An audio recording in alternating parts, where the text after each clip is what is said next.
conversation and education combined. I'm your host, Leilani.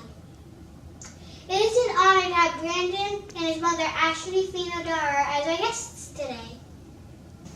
This young boy here, Brandon, was born with congenital heart defects, and he's going to help us campaign for healthy hearts.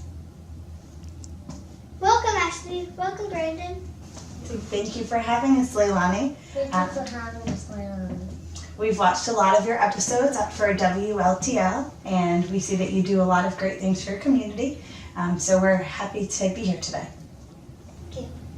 So, Ashley, can you tell us about the journey from you being pregnant to worrying about Brandon with his heart defects to today?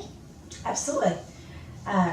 So when I found out I was pregnant with Brandon, we were all very excited, as any first mother would be. I went my entire pregnancy, and he was born on July 13th. We welcomed this cute little baby into the world.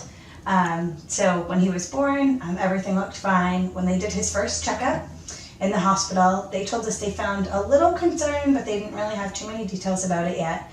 And on the third day we were in the hospital, the doctor came in with a cardiologist and told us that they had some news for us.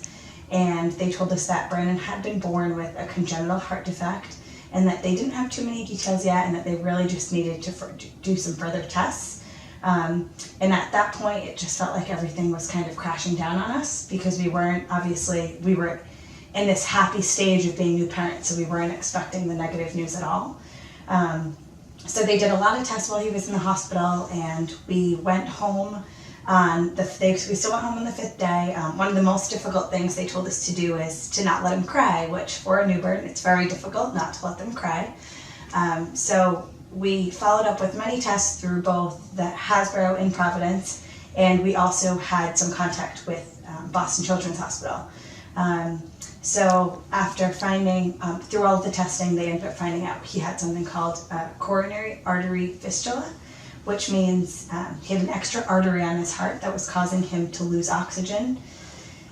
So at 3 months old, they went in, we went up to Boston Children's Hospital very early one morning, and they performed a cardiac cath. So they went through his leg up with very, very small, very, very fine wires into his heart with a camera, and they placed 3 coils in his heart.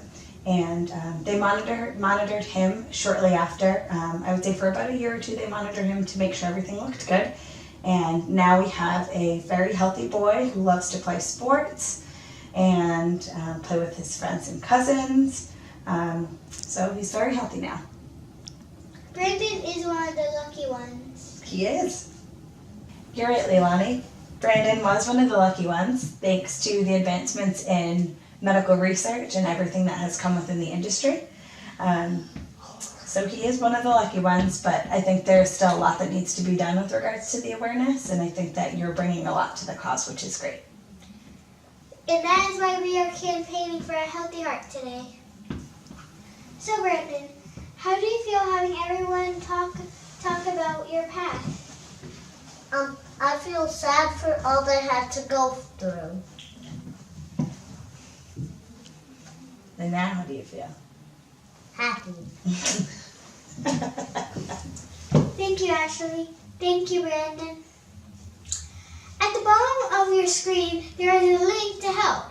$1, $5, $10, $100, or even $1,000. Whatever you can donate goes directly to the American Heart Association. Please go to the link below, because for every donation over $75 from our link, I will personally make you a personalized coaster set with an image of your choice. You just need to email us one image at the address below with your desired image. Thank you for sharing your story. That's our show for today. Toodles! Community Conversation Education.